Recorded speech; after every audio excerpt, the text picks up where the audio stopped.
por la intervención. Mi pregunta muy breve. El señor Pallín ha hecho una descripción.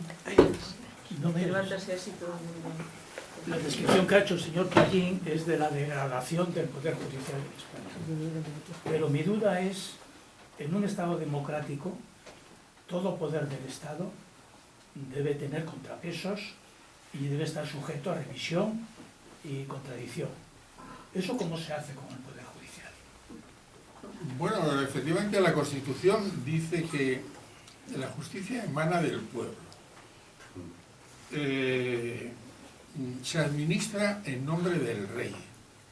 Yo siempre he dicho, esto es inédito en la Unión Europea. No se administra en nombre del rey ni en Dinamarca, ni en Noruega, ni en ningún sistema monárquico, y no se administra en nombre del presidente de la República. O sea, los franceses empiezan en nombre del pueblo francés. Todas las sentencias. Hay una vía, que es la disciplinaria. Por ejemplo, eso que yo decía antes, de poner en una sentencia que se hace la ley de amnistía por los 7 votos, eso cualquiera que tenga la molestia, lo que pasa es que son larguísimos, leerse los artículos dedicados a las faltas muy graves que ocasionan incluso la posible expulsión de la carrera, es dirigir críticas o felicitaciones al gobierno. Eso está, y además en el Poder Judicial hay un servicio disciplinario. Porque la Constitución dice, y se administra por jueces independientes, inamovibles, responsables y sometidos al imperio de la ley. Y por tanto, el único sistema es que funcione la función disciplinaria del Consejo del Poder Judicial. Hombre, salvo ya que alguno que haya cometido una prevaricación de libro, pero hay elementos más que suficientes. Por ejemplo, el retardo malicioso. Ya no me voy ahora a decir si el señor Peinado ni Chavila, eso no sé. Lo que sí es cierto es que el asunto lo está estirando como un chicle para que continúe en el debate público. Y hay una falta grave que es retardo malicioso. El señor Peinado, pues tome una decisión, la que sea, pero tómela ya. No mantenga esto. Creo que va a declarar a los bedeles de la universidad. Que van a facilitar datos muy interesantes sobre la investigación que está llevando a cabo. No, ha llamado a un funcionario del decanato, oye, o sea que tampoco, ya siguiendo, pues llegamos a los bedeles. O sea que ya no queda más abajo porque lo que quiere es... Claro, está trabajando bien la instrucción. Efectivamente. Y eso puede ser también disciplina. No hay otra salida.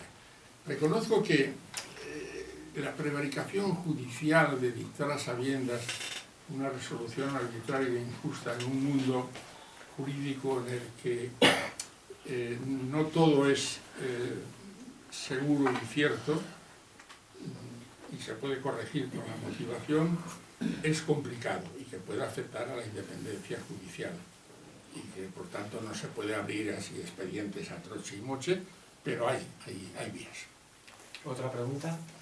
¿Usted? Yo muy sencillo, a ver si yo pienso bien o no pienso bien. Mi pregunta es si la situación judicial que padecemos en este país es de ahora o es muy anterior, porque yo vengo observando desde hace décadas que siempre en el Constitucional y en el Supremo se vota en bloque. Y a mí me extraña, yo algo de razonamiento jurídico puedo alcanzar, que siempre coincidan en bloque los que son designados por un partido o por el otro. ¿Se veía venir o no se veía venir? Esa es mi pregunta. Complementándolo un poco, porque es muy interesante, otro eslogan o cliché que se utiliza, dice es que la justicia no ha hecho la transición y son herederos del franquismo. Falso de toda falsedad. Son herederos de la promoción de su carrera judicial. Es decir, entran y saben que para llegar a presidente de la audiencia, del TSJ o de magistrado del Supremo, tienen que tener el apoyo de un consejo del Poder Judicial que lo elige el Parlamento, pero con una previa de los jueces. Entonces, yo estoy seguro, es una apreciación, de que esos 1.300 de la asociación profesional, en su inmensa mayoría, están al viento que mejor sopla y saben que su carrera depende de la opción que patrocina el PP o la derecha extrema, que son ellos, y la extrema derecha, que son nosotros. Y eso es una de las causas por las que realmente se produce esa desviación. Yo no creo que nadie tenga nostalgias del franquismo, es más, algunos ni saben, porque claro, es que ya estamos, se va a cumplir el 50 aniversario de la muerte de Franco, o sea que y los jueces, 49. Los jueces son de 40 años, o sea que algunos no habían nacido cuando murió Franco y otros pues tendrían como mucho 10 o 11 años. Todo esto depende de que hay un poder judicial politizado y que muchos, no digo todos, muchos saben que para hacer carrera, cosa que no existe, y que esto tiene una fácil solución, además copiando a países de Europa. Jueces temporales. Porque otro de los males que hace que algunos se conviertan en funcionarios es que saben que hasta los 72 años tienen asegurado a final de mes la transferencia bancaria. Esto no pasa en ningún país. En Inglaterra tienen 10 o 15 años y además con eso se cortaba bastante. Y mire usted, la función judicial, igual que la función parlamentaria o la función ejecutiva, en un país democrático que reitere a un poder ejecutivo y a un poder legislativo durante 40 años, eso que llaman a la búlgara, hay que empezar a pensar de que algo funciona mal, ¿no? Y si ellos son conscientes de que hagan lo que hagan, a los 10, 15, 20 años tienen que dejarlo, pues seguramente a lo mejor adoptarían otra actitud distinta. Pero la realidad, en mi opinión, es esa, que entras y sales a los 72 años y por tanto nadie te va a tocar, salvo lo que se cuenta con los dedos de la mano, los jueces que han sido expulsados de la carrera, por lo menos durante mis 40 y tantos años de ejercicio en la misma, ¿no? Y ahora tampoco, no nos vamos a juez Alba ¿Alguien más quería preguntar? Adelante. Bueno, muchas gracias por todas las cosas que ha planteado, pero a ver, yo me acabo de enterar que el Tribunal de Casación de Argentina ha exonerado al criminal Martín Villa por 12 asesinatos de la transición. Creo que ellos, los jueces reaccionarios, como usted los llama, ejecutan, hacen las cosas, y los jueces progresistas no hacen. No hacen, o cuando hacen, lo hacen incluso mal, porque es un juez de un juez por la democracia el que acusa de prevaricación a... ¿cómo se llama? Martín Villa. No, al juez de aquí. No, que la acusaron de prevaricador. A Garzón. Es un juez de la democracia porque dice que hay una ley de amnistía que no puede de ninguna manera encausar a ninguno de los asesinos y criminales de la dictadura, ¿no? Y como también usted se ha referido, a mí me da pena de que no pudiéramos encausar a Aznar y a los otros dos por crímenes de guerra, y por muchísimos crímenes de humanidad, vamos. No lo entiendo, es decir, no entiendo que una cosa tan vehemente, tan clara, es decir, cómo mintieron tan salvajemente. Es decir, no puede haber una instancia judicial en donde podamos decirles ustedes han sido unos perfectos criminales y ustedes tenían que estar no solo en el estercolero de la historia, sino en la cárcel. Pues Argentina precisamente fue uno de los modelos que, en mi opinión, cambió el tema del lawfare. Pero he dejado de contestar algo que tú habías preguntado. Realmente, por ejemplo, unanimidad en el Constitucional no ha existido mucho. Siempre hay algún voto particular y después hay bloques. Ahora ya sabemos, respecto de la ley de amnistía, pero a mí no me preocupa en absoluto eso. A mí, vuelvo a insistir, me preocupan los razonamientos. Yo soy muy seguidor del sistema norteamericano de justicia, que tampoco es un modelo como para exportar, pero bueno, tiene sus ventajas. Y leo muchas cosas, las historias de muchos jueces, entre ellos un tal juez Holmes, y este hombre, con otros 3, bueno, mejor dicho, con todos, con los 9, se cargó la política de Roosevelt de la nueva frontera. 42 leyes, no ni una ni dos, las declararon inconstitucionales. Pero dice una frase que a mí siempre me ha hecho meditar.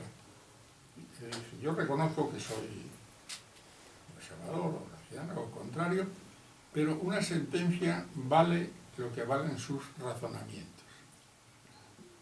O sea, lo he dicho a lo largo de mi intervención. Uno se lee la sentencia y dice, hombre, este señor ha reflexionado, ha llegado a una conclusión que no comparto, pero ha esgrimido, ha manejado la herramienta, por decirlo de alguna manera, con rigor. Y eso es lo importante. A mí que cuando se produzca lo de la amnistía,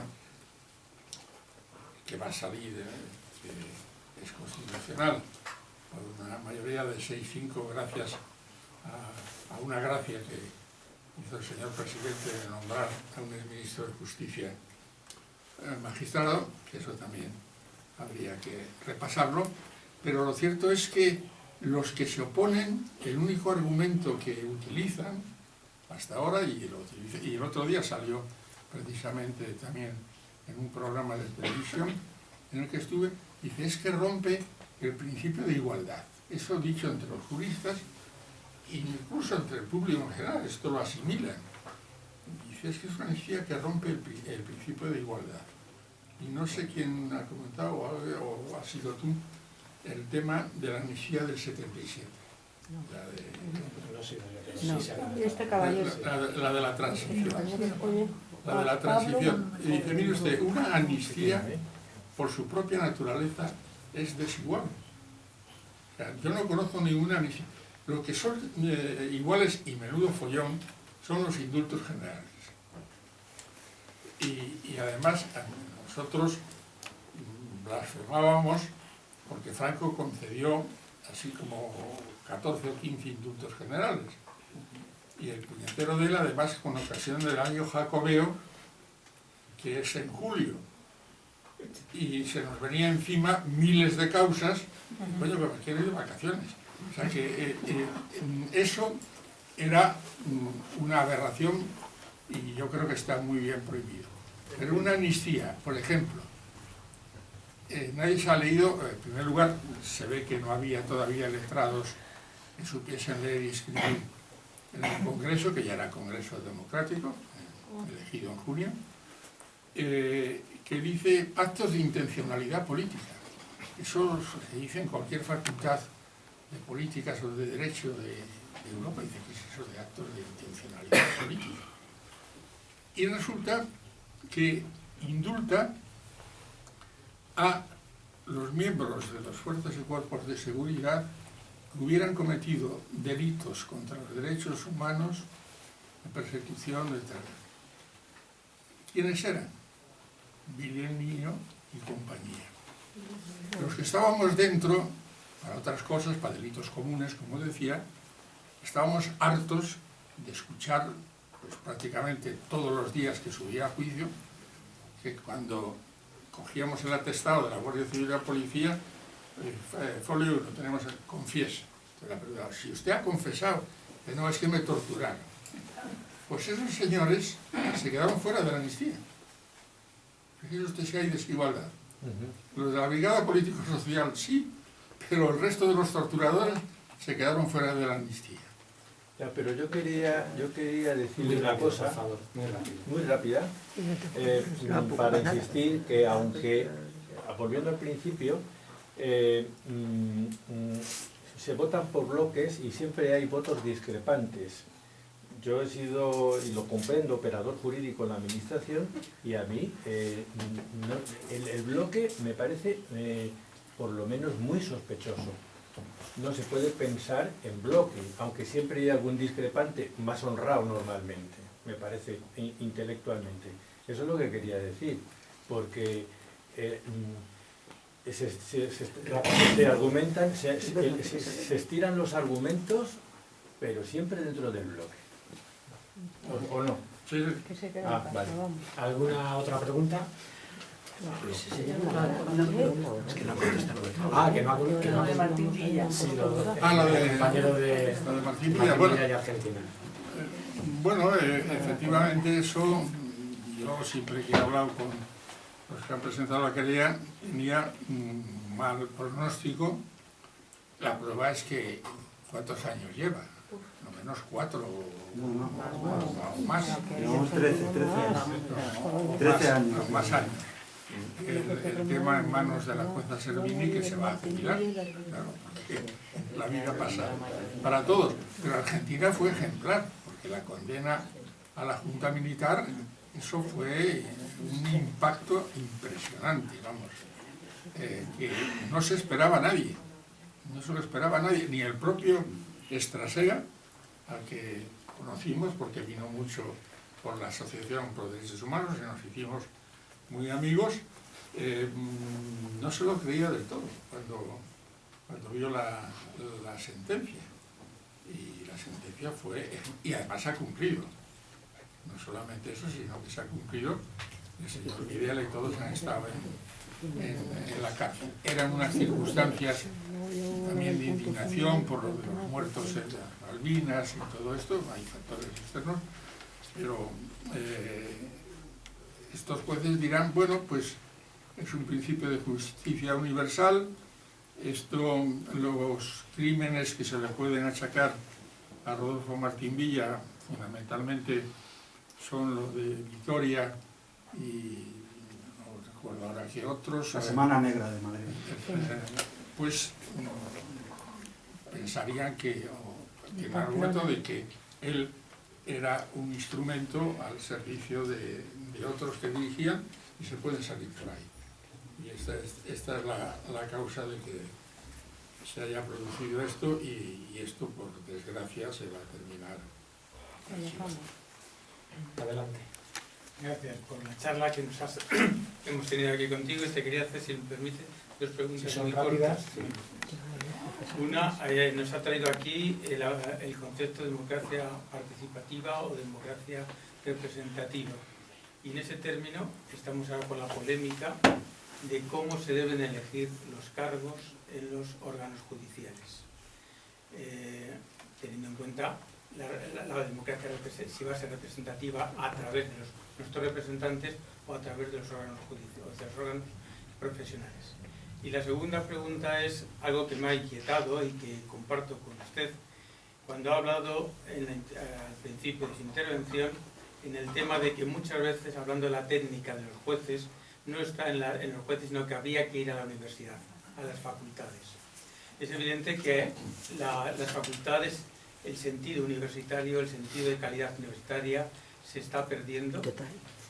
No sé cuál es su opinión y si ese vínculo a perderse la calidad universitaria está unido a la proliferación de universidades privadas que compiten de manera muy, en cuanto a, no voy a decir en cuanto a presupuestos, no en cuanto a calidad con respecto a las públicas.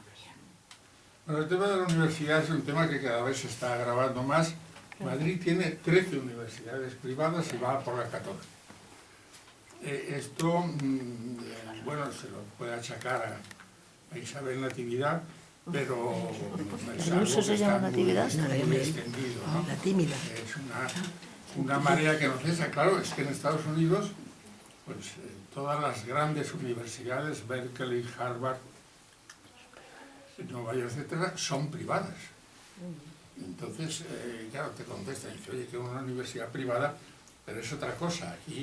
Aquí, si en algún momento se les ocurre cambiar el sistema un poco a la alemana para seleccionar jueces, en Alemania se es, por decirlo así, licenciado en Derecho con 3 cursos. Te dan el título de licenciado y tú te buscas la vida si quieres, o si quieres entrar en la función pública, tienes que hacer 2 años más y un examen de Estado. Haces el examen de Estado y pasas por toda la administración. El que quiere ser juez, no solo por el juzgado, sino también por las administraciones públicas, se van dando informes y al final pues se selecciona a los que han superado todos esos trámites. Y ahora, tengo que reconocer que respecto a la universidad que yo viví en el franquismo, la actual, la que yo he conocido, porque yo es que he simultaneado mi profesión con 40 años de profesor universitario, o sea que conozco un poco el tema desde dentro, digan lo que digan y precisamente por lo que dicen y qué sectores lo dicen, el plan Bolonia ha venido a mejorar un poco el panorama que existía y eso demuestra que sufrió el rechazo de todos los grandes gurús de las cátedras de toda la vida, ¿no? Y otra pregunta, la primera, ¿verdad? La elección de los cargos judiciales. Bueno, la elección es que ya está inventada. Una vez que abandonamos ya el sistema de selección, nos encontramos con 5.300 jueces, de los cuales pues están distribuidos por toda España. En Madrid, concretamente, hay 404. Civil, penal, mercantil, violencia de género, familia, etc. Y cada 5 años o 4, no lo recuerdo en este momento, eligen a su decana y a su decano. Y es más, Manuela Carmena salió precisamente elegida por sus jueces, por los jueces de Madrid. Y eso es un sistema que me parece bueno, porque ellos ahí actúan. Hombre, al final también entran los criterios de apoyar que sea la actual decana, vamos, es una Isabel Díaz Ayuso, es de izquierdas al lado de ella. Y por tanto, pues se producen estas cosas. Después, que no es que yo quiero ser presidente de la audiencia provincial. Pues mire usted, que mejor que los 40, 50, más los jueces de Madrid, pero en otras capitales es mucho menos, bueno, en Soria son 14 o 15, pues ellos sabrán mejor que nadie, de todos los que optan a ser presidente, quién merece, o sea, que lo voten ellos. Lo mismo de presidentes del TSJ. Yo siempre he vivido entre los exhibicionistas y los trabajadores, y lo voy a explicar. Conozco a muchos presidentes del TSJ cuya única actividad, pues se lo permite su cargo, es ir a la fiesta nacional del 12 de octubre y a todos los saraos que se organizan en la comunidad. Y hay otros presidentes del TSJ que se lo toman en serio e incluso ponen sentencias. Algunos no se lo deberían tomar tan en serio como el señor Celso Rodríguez Padrón, presidente de aquí, que es el que ha puesto las sentencias rechazando las querellas contra el juez Peinado. Pero por lo menos hay que reconocer que no se dedica a ir a Saragos, bueno, o a otros Saragos, por lo menos se va metiendo ahí. Y por cierto, que hay un voto particular disidente del único magistrado, de los únicos magistrados que hay en España que no pasan por la oposición y que son designados directamente por la Asamblea de la Comunidad Autónoma. Y ese ha dicho que le pongan una multa a Pedro Sánchez de 6.000 euros por haber puesto la querella. Entonces, ahí hay un cambio que podría corregir lo que ya viene mal de origen, pero por lo menos sería un correctivo. Y lo otro, pues se lo remito a lo que he dicho, o sea, habría que variar totalmente el sistema de selección, me remito a todo lo que he dicho.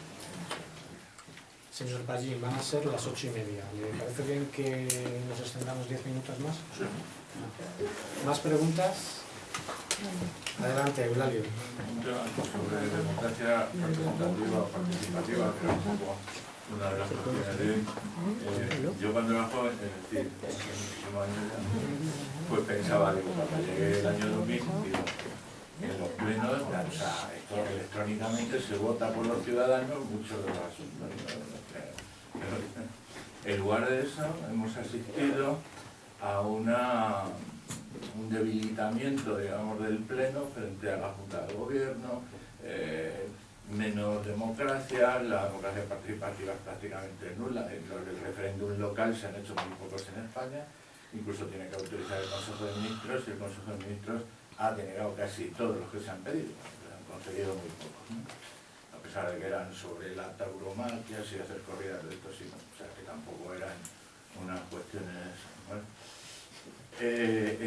esto, ¿cuál es su opinión? ¿A qué es debido, o si es que está de acuerdo, ¿no?, que la calidad de la democracia no va muy hacia adelante, sino más bien hacia atrás? ¿Cuál es su opinión al respecto? ¿Cuáles son los motivos? O a lo mejor sí, opina lo contrario, no lo sé. Bueno, pues yo voy a quizás sintetizarlo demasiado, pero es un dato que nos tiene que hacer reflexionar. 7.291 muertos en las residencias de Madrid.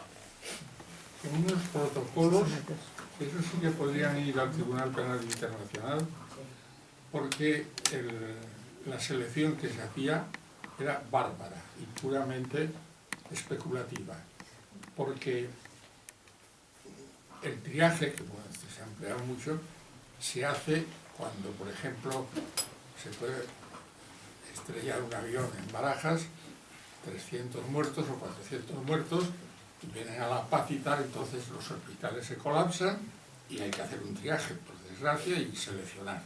¿Qué le vamos a hacer? Pero no era esa la circunstancia.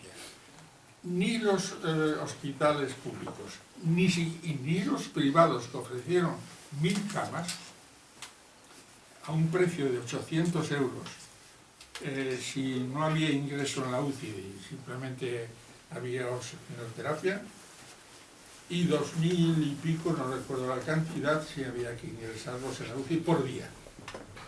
Bueno, proyectados son 7 millones. El Zendal, ¿cuánto? 300 millones.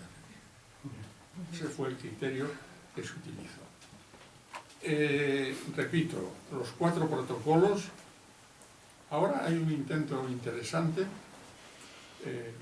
también orientado, para ver si a través de la ley de transparencia se puede recopilar las deliberaciones, porque son del 18 al 24 de marzo, si mal no recuerdo, hablo de memoria. Hubo 4 protocolos. Claro, esos protocolos no nacen de la nada. Ahí hubo gente, técnicos, lo que sea, políticos, hablando de qué hacemos, y de ahí salieron los 4 protocolos. Pues vamos a ver si a través de recopilar eso se puede sacar o exigir alguna responsabilidad. Hay mecanismos que se llama por funcionamiento anormal de la administración, pero por desgracia el derecho solamente se puede ejercitar en el plazo de un año, que ya pasa, ya no se puede. Y bueno, repito, 7.291 muertos en circunstancias que yo me atrevo a considerar delictivas. Cuando la comisión de investigación iba a empezar a llamar a los geriatras, que fue un parche que puso, y a los familiares y a los técnicos, se disuelve la asamblea y esta señora saca mayoría absoluta. Pensemos. Es un claro ejemplo de esa falta de participación, quizás, esa responsabilidad que tenemos como ciudadanos y ciudadanas. ¿Alguna otra pregunta? No es mi pregunta, pero a mí me parece, yo aún estoy incrédulo. Lo que sucedió es lo más grave que ha ocurrido en esos términos. Vamos, habría que haber obligado es una situación de urgencia total y haber utilizado a los servicios privados.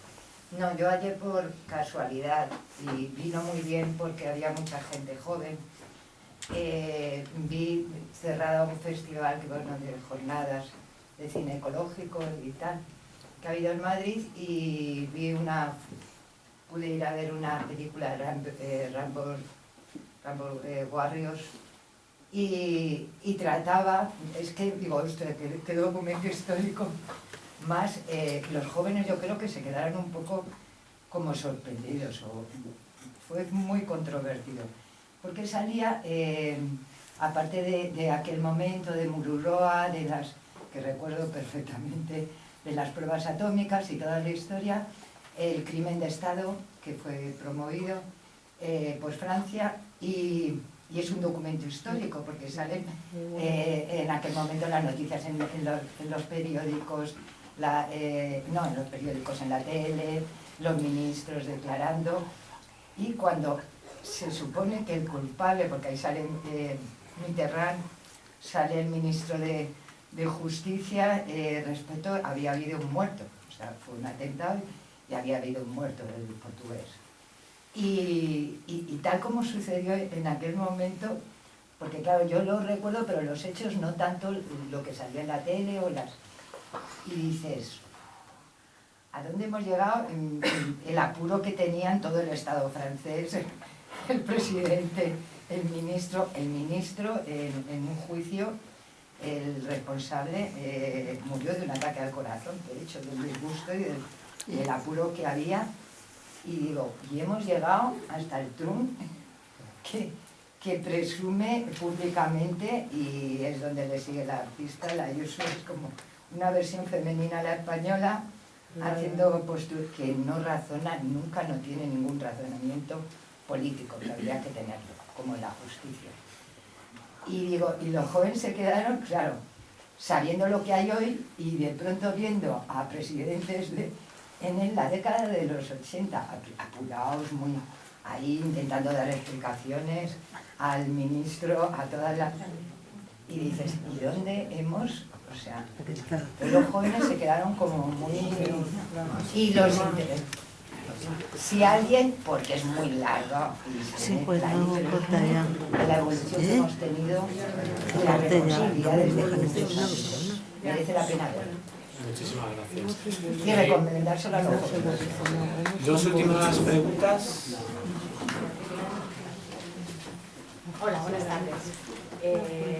Bueno, yo aprovechando esa mención a los 7.291, ya sabes que es mi monotema, que quiero aprovechar para comentar que precisamente el juez Peinado, que está haciendo una investigación prospectiva con Begoña Gómez a todas luces, sin embargo, la querella de Marea de Residencias, que cayó también, una de las querellas presentadas por Marea de Residencias, que cayó en su juzgado, no solamente no ha hecho investigación prospectiva, sino que directamente la archiva sin investigación de ningún tipo. O sea, abre diligencias, eso sí, es cierto que en todas se han abierto diligencias, no ha habido ninguna. que si se ha inadmitido, la Audiencia Provincial no haya pedido abrir diligencias. O sea, ahí están cubriendo el paripé, están haciendo ese paripé de que sí que se abren diligencias, que hay una serie de cuestiones que investigan, que piden un informe al forense, el forense dice lo que quieren escuchar y la archivan. Esta investigación prospectiva que está haciendo el juez Peinado en el caso de Begoña Gómez ¿es ética? ¿Es normal? ¿O lo normal es que haga lo que está haciendo, lo que ha hecho con la querella en este caso de María de la Residencia? Gracias. Como sabes, Carmen, ahora creo que habéis abierto una vía interesante con el nuevo documento. La denuncia, la fiscalía. La denuncia, no sé cómo estará en Europa, porque también hay que contar aquí que la señora Dolors Montserrat, pues cuando llegaron con la petición, sacó la agenda y dijo, uy, tengo la agenda muy cargada, y además ahora vienen las elecciones europeas próximas, y que sea la próxima comisión. No sé cómo está la cosa en la comisión pues, actual. Lo cuento. Rápido, Carmen, por favor, rápido. Muy breve. De repente nos llegó la noticia de que estaban intentando cerrar que iban a reunirse la comisión de peticiones, los coordinadores, para cerrar nuestra petición, entre otros. Bueno, pues mediante el PSOE, que ha hecho tres propuestas a votación y se han votado alguna a favor, y que otros partidos como el ILEF o los Verdes también se han negado a que se cierre la petición, pues parece ser que tenemos un plazo de 2 meses que termina en noviembre para presentar más documentación y otras valoraciones, pero vamos con la idea de que en 2 meses, una vez permitida esa documentación, pues la quieren cerrar. O sea, quieren cerrar esa petición, sea como sea, a pesar de que hay ya 5.400 adhesiones. Es la petición en la Comisión de Peticiones del Parlamento Europeo con más adhesiones que ha habido en la historia de las peticiones del Parlamento Europeo. No obstante, da igual, porque harán lo que sea, lo posible, porque quieren cerrarla. O sea, quieren cerrarla y no tienen que hacer esto. Gracias, Carmen. Un poco lo de Carmen, que decía lo del juez Peinado y muchos más. Rechazaron de plano, y la fiscal, que está ahora tan en boca de todos por el tema del famoso correo electrónico, que yo le recomiendo a todos los jueces que están metidos en esto que se lean una obra de Calderón de la Barca que se llama El secreto a voces.